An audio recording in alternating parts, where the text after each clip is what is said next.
जय जोश। दोस्तों, मैं दीपक कुमार गुमिया मोटिवेशन क्लास की तरफ से। दोस्तों, हम जो है आज से पॉलिटी की क्लास शुरू कर रहे हैं और चूँकि पीटी के लिए काफ़ी इम्पोर्टेंट है पॉलिटी, और इसे हम बिल्कुल श्रुति परंपरा से की तरह हम लोग काम कर रहे हैं इस वीडियो में, है ना, कि आप सुन करके और चीज़ों को अपने से आप लिख करके जो है अपनी याददाश्त क्षमता को बढ़ा सकेंगे और एग्ज़ाम में सफल हो पाएंगे। तो चलिए दोस्तों, हम लोग शुरू करते हैं। सर्वोच्च न्यायालय से, सुप्रीम कोर्ट से आज का टॉपिक हम लोग शुरू करते हैं। तो ओके दोस्तों, पहला पॉइंट जो है उच्चतम न्यायालय का अधिकार बढ़ाने का जो शक्ति है तो किसके पास है? वो संसद के पास है ना। हर लाइन इंपॉर्टेंट है, इसलिए ध्यान से सुनिए दोस्तों।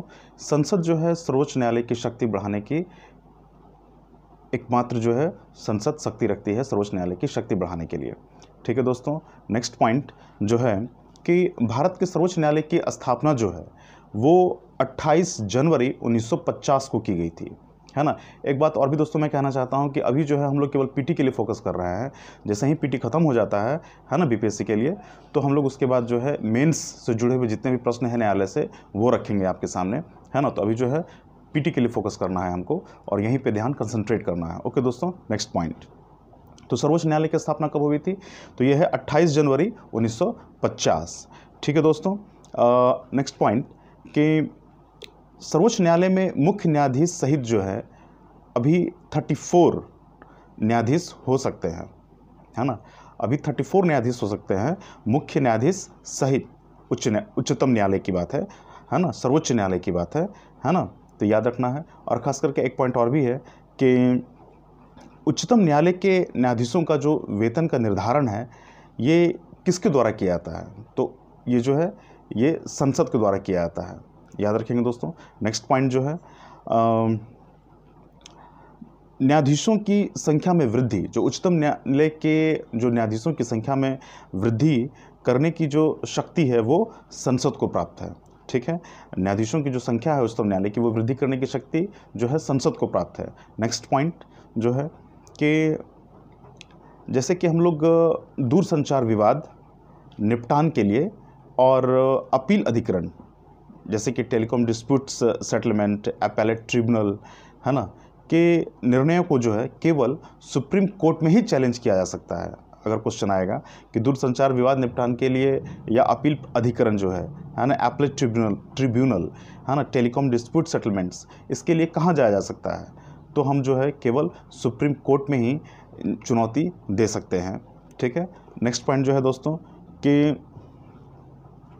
उच्चतम न्यायालय के न्यायाधीश को हटाने के लिए जो प्रक्रिया है ना, वो महाभियोग है और जो है वो राष्ट्रपति के द्वारा जो है संसद के अनुशंसा पर ही की जा सकती है ना। हालांकि डायरेक्ट जो है महाभियोग शब्द जो है वो राष्ट्रपति को हटाने के लिए आता है, लेकिन जो है प्रक्रिया के तहत जो है ये हम सर्वोच्च न्यायालय के न्यायाधीशों के लिए भी मानते हैं, है ना। तो इसलिए हम याद रखेंगे कि राष्ट्रपति द्वारा संसद के अनुशंसा पर जो है ये प्रक्रिया से हटाए जा सकते हैं। ठीक है, फिर नेक्स्ट पॉइंट जो है दोस्तों कि जब सुप्रीम कोर्ट के न्यायाधीश जो सेवानिवृत्त होते हैं तो उसके बाद जो है वो किसी भी कोर्ट में जाकर जो है वो प्रैक्टिस नहीं कर सकते हैं। याद रखेंगे, प्रैक्टिस नहीं कर सकते हैं, है ना। सेवानिवृत्ति के पश्चात जो है वो सर्वोच्च न्यायालय के न्यायाधीश किसी भी न्यायालय में जाकर के प्रैक्टिस नहीं कर सकते हैं, है ना, वकालत नहीं कर सकते हैं। नेक्स्ट पॉइंट दोस्तों कि सेवानिवृत्ति जो सुप्रीम कोर्ट के जो न्यायाधीश हैं उनके सेवानिवृत्ति की उम्र क्या है? तो ये है 65 ईयर्स, है ना, 65 साल। ठीक है, नेक्स्ट पॉइंट जो है दोस्तों वो है कि जो अपीलीय क्षेत्राधिकार है ना, तो अपीलीय क्षेत्राधिकार जो है सुप्रीम कोर्ट का, है ना, तो वो अनुच्छेद 134 क्लॉज 1, है ना, 134, उसके बाद ब्रैकेट में 1 लिखना है, यानी कि 134 क्लॉज 1 के तहत जो है हम अपीलीय क्षेत्राधिकार से संबंधित है। अनुच्छेद 134 क्लॉज 1 के तहत जो है सुप्रीम कोर्ट का अधिकार क्षेत्र, अपीलीय जो क्षेत्राधिकार है वो आता है। ठीक है दोस्तों, नेक्स्ट पॉइंट की तरफ हम चलेंगे। तो ये जो है कि निर्वाचन से संबंधित जो मामले आते हैं, जो इलेक्शन से संबंधित मामले आते हैं, है ना, सुप्रीम कोर्ट में सुनवाई के लिए, तो न्यायाधीशों की संख्या उसमें जो है कम से कम 5 होनी चाहिए, है ना, 5 होनी चाहिए कम से कम, है ना। ये होना चाहिए जो अभी इलेक्शन से जुड़ा हुआ मुद्दा जो आएगा सुनवाई के लिए सुप्रीम कोर्ट में, तो उसमें जो न्यायाधीशों की संख्या वो 5 होनी चाहिए। नेक्स्ट पॉइंट दोस्तों जो है कि अब हम जो है सर्वोच्च न्यायालय से जुड़े हुए जो अनुच्छेद हैं उसकी चर्चा करेंगे, है ना। तो जो पहला अनुच्छेद जो है ये संविधान के भाग 5 में, सुप्रीम कोर्ट की चर्चा संविधान के भाग 5 में की गई है, ठीक है। फिर जो है अनुच्छेद 124 124 से लेकर के 147 147 तक जो है सुप्रीम कोर्ट के बारे में कहा गया है, ठीक है दोस्तों। भाग 5 अनुच्छेद 124 से लेकर के 147 124 से 147 तक सुप्रीम कोर्ट के बारे में संविधान में कहा गया है। नेक्स्ट पॉइंट दोस्तों कि अनुच्छेद 124 124 में सर्वोच्च न्यायालय की जो स्थापना है एवं गठन से संबंधित प्रावधान की बातें की गई हैं, है ना, एस्टैब्लिशमेंट एंड कंपोजिशन के बारे में। फिर अनुच्छेद जो है 126 126 में जो है वो एक्टिंग चीफ जस्टिस यानी कि कार्यकारी मुख्य न्यायाधीश की नियुक्ति की जाने की प्रक्रिया का उल्लेख है ना। कार्यकारी मुख्य न्यायाधीश की नियुक्ति की प्रक्रिया का वर्णन है आर्टिकल 126 126 में। आर्टिकल नेक्स्ट पॉइंट आर्टिकल 127 127 में जो है एडहॉक जस्टिस, है ना, की नियुक्ति की जा सकती है। एडहॉक जस्टिस किसको बोलते हैं? तदर्थ न्यायाधीश इसे हिंदी में कहा जाता है।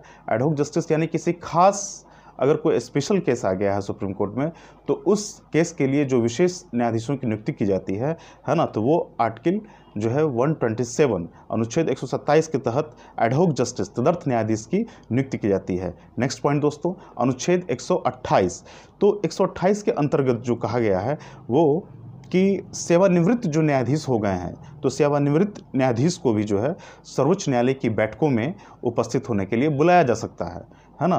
तो ये याद रखेंगे दोस्तों, अनुच्छेद 128 में सेवानिवृत्त न्यायाधीश को भी बुलाया जा सकता है ना। फिर अनुच्छेद 129 की चर्चा करते हैं। उच्चतम न्यायालय को जो है अभिलेख न्यायालय का दर्जा दिया गया है, अभिलेख न्यायालय घोषित करता है उच्चतम न्यायालय को। अनुच्छेद 129 जो है दोस्तों अभिलेख न्यायालय कोर्ट ऑफ रिकॉर्ड यानी कि जो भी डिसीजन जो है सुप्रीम कोर्ट के द्वारा दिया गया है वो अन्य कोर्ट जो है, जो भारत के अन्य जिला कोर्ट हैं, जो उच्च न्यायालय हैं, है ना, तो वो सभी जो है सुप्रीम कोर्ट के डिसीजन को एक दस्तावेज की तरह उपयोग कर सकते हैं, उनके डिसीजन को एक उदाहरण के रूप में उपयोग कर सकते हैं, है ना। तो वो अभिलेख न्यायालय कोर्ट ऑफ रिकॉर्ड कहा जाता है इनको, है ना। तो अनुच्छेद 130 की चर्चा करते हैं दोस्तों, है ना।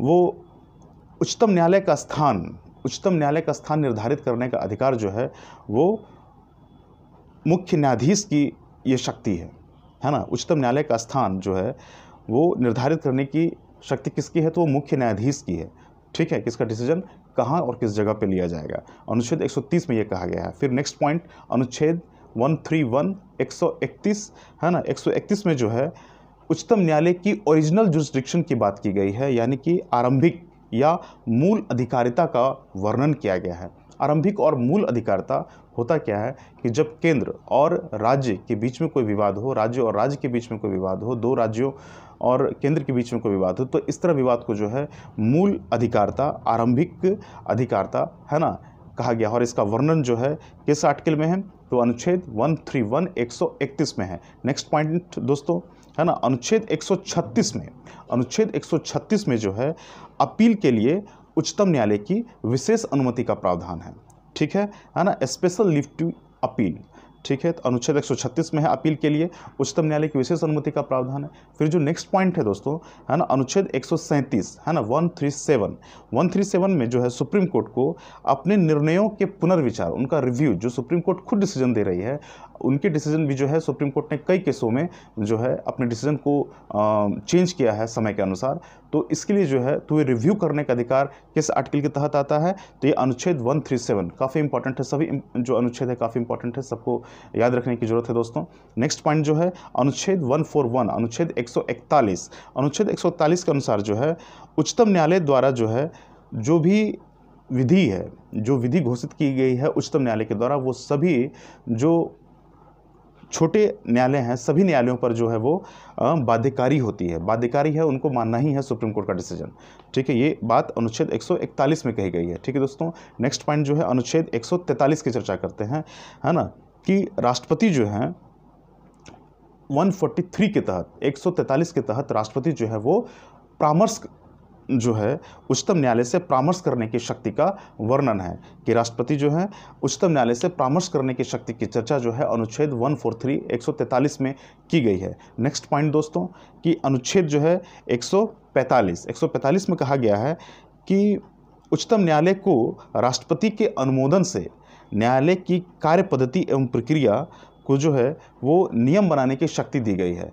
यानी कि जो उच्चतम न्यायालय कुछ नियम बनाना चाहता है अपनी कार्य पद्धति को ठीक करने के लिए तो राष्ट्रपति उसके लिए जो है अनुमोदन करते हैं। ठीक है, तो ये अनुच्छेद 145 में कहा गया है। अनुच्छेद जो है 146 की बात करते हैं दोस्तों, तो इसमें जो है उच्चतम न्यायालय और जो उनके अधिकारी हैं, उच्चतम न्यायालय के जो सेवक हैं, है ना, कि उनकी नियुक्ति संबंधी प्रावधान किए गए हैं। ठीक है, अनुच्छेद 146 के तहत जो है। और सुप्रीम कोर्ट के जो न्यायाधीशों के वेतन होते हैं, भत्ते होते हैं, जो सुविधाएं हैं उनको, है ना, वो जो है वो संचित निधि, भारत की संचित निधि से दी जाती है, कंसोलिडेटेड फंड ऑफ इंडिया से दी जाती है दोस्तों, है ना। ये सारे इंपॉर्टेंट पॉइंट हैं और हम जो है इनको बिल्कुल याद रखेंगे, है ना। फिर नेक्स्ट पॉइंट जो है दोस्तों हम देखते हैं कि उच्चतम न्यायालय ने जो है संविधान के मूल ढांचे की बात जो है किस वाद में, किस केस में की थी। तो संविधान के मूल ढांचे की बात जो है वो केशवानंद भारती बनाम केरल राज्य 1973, है ना, केशवानंद भारती बनाम केरल राज्य 1973 के तहत जो है केस हुआ था सुप्रीम कोर्ट में। उसी के तहत जो है संविधान के मूल ढांचे का सिद्धांत उभर कर सामने आया। काफ़ी इंपॉर्टेंट है दोस्तों। और दूसरा पॉइंट हम लोग करते हैं कि संविधान का जो अनुच्छेद 137 है, हम लोग चर्चा भी कर चुके हैं, है ना, कि जो संविधान के द्वारा दिया गया जो निर्णय है, उनके आदेश हैं, उनका रिव्यू कर सकती है अनुच्छेद 137 के द्वारा, है ना, 137 के द्वारा। ठीक है, फिर क्या है कि जो संविधान की मूल संरचना जो है, यानी कि बुनियादी ढांचा जो है ना, कि सिद्धांत का स्रोत, यानी कि सिद्धांत का स्रोत जो है वो कहाँ से आता है, तो वो आता है न्यायिक समीक्षा से, है ना। न्यायिक समीक्षा जब करती है कोर्ट, सुप्रीम कोर्ट, है ना, तो उससे जो है संविधान की मूल संरचना, बुनियादी ढांचे की रक्षा की जाती है। ठीक है, नेक्स्ट पॉइंट दोस्तों कि संविधान की व्याख्या, अगर संविधान के किसी भी आर्टिकल, कहीं भी किसी भी पार्ट में अगर कोई कन्फ्यूज़न की स्थिति है ना, कन्फ्यूज़न की स्थिति है, तो उस कन्फ्यूज़न को दूर करने का, उसकी व्याख्या, संविधान की व्याख्या करने का अधिकार सर्वोच्च न्यायालय को है। ठीक है दोस्तों। फिर नेक्स्ट पॉइंट कि उच्च न्यायालय और उच्चतम न्यायालय दोनों, उच्च न्यायालय और उच्चतम न्यायालय की अधिकारता के अंतर्गत जो है वो कौन मामले आते हैं, तो यहाँ जो है वो मूल अधिकार, जो ओरिजिनल जुरिस्डिक्शन है ना, ओरिजिनल जुरिस्डिक्शन जो मूल या आरंभिक अधिकारता भी बोलते हैं, है ना, तो वो जो है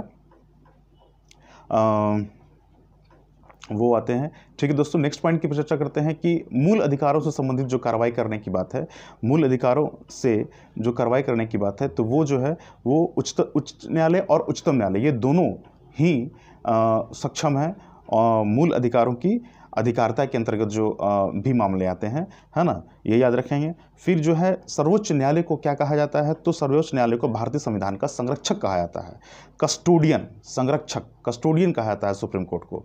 ठीक है दोस्तों, है ना। फिर हम लोग नेक्स्ट पॉइंट की तरफ चलते हैं कि अनुच्छेद 121 जो 121 है वो क्या कहता है, तो उच्चतम न्यायालय या उच्च न्यायालय, है ना, उच्चतम न्यायालय तथा उच्च न्यायालय जो है के न्यायाधीशों के आचरण के संबंध में जो है वो संसद में चर्चा पर प्रतिबंध लगाया गया है।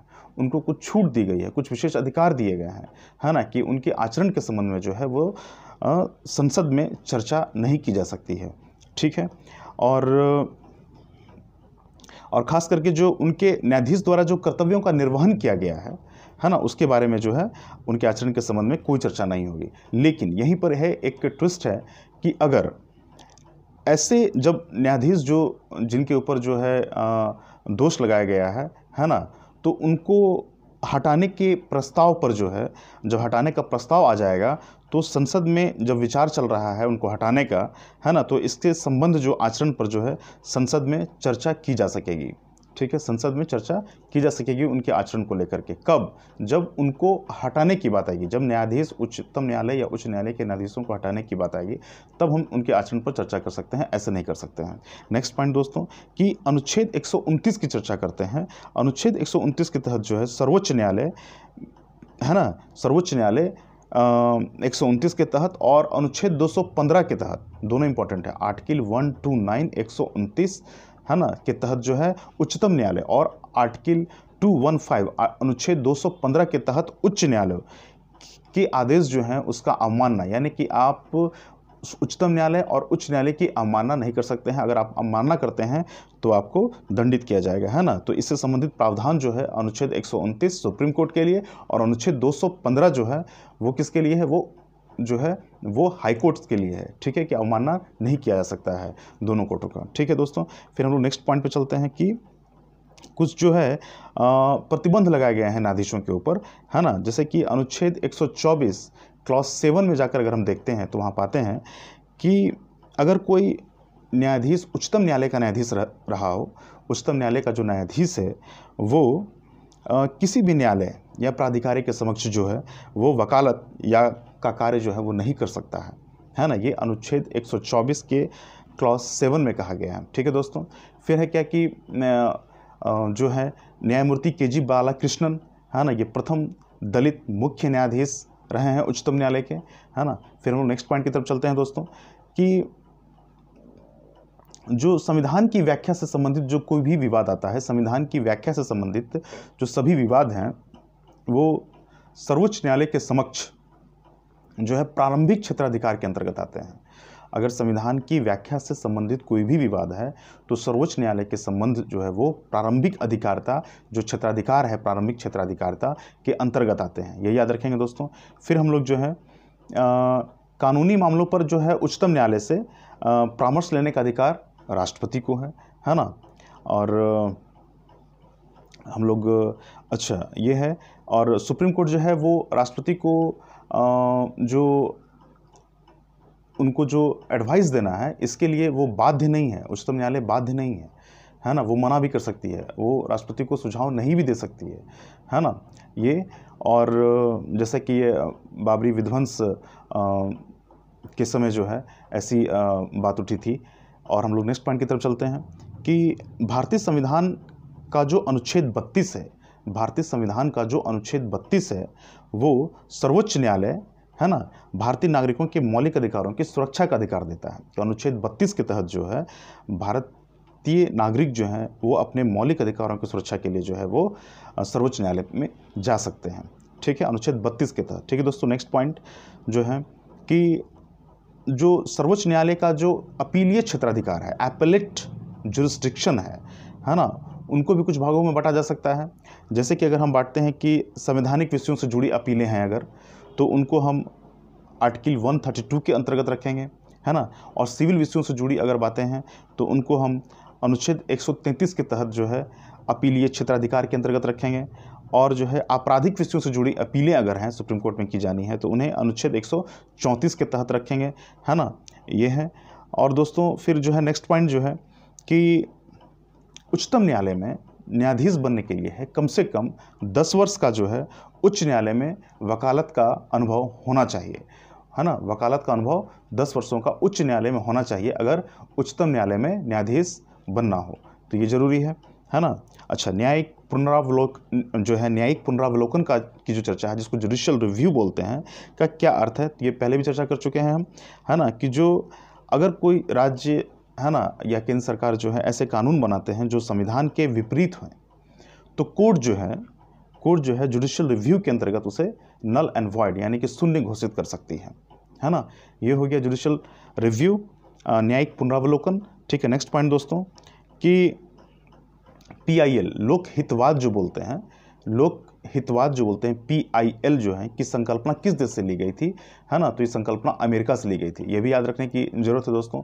फिर नेक्स्ट पॉइंट की तरफ हम चलते हैं कि भारत के न्यायालयों में से जो है अभिलेख न्यायालय किसे माना जाता है, तो उच्चतम न्यायालय को तो माना ही जाता है और साथ साथ में उच्च न्यायालयों को भी अभिलेख न्यायालय माना जाता है। इनके द्वारा दिए गए डिसीजन को उदाहरण के रूप में, है ना, रखा जा सकता है और इनके तहत जो है डिसीजन दिए जा सकते हैं जजों के द्वारा।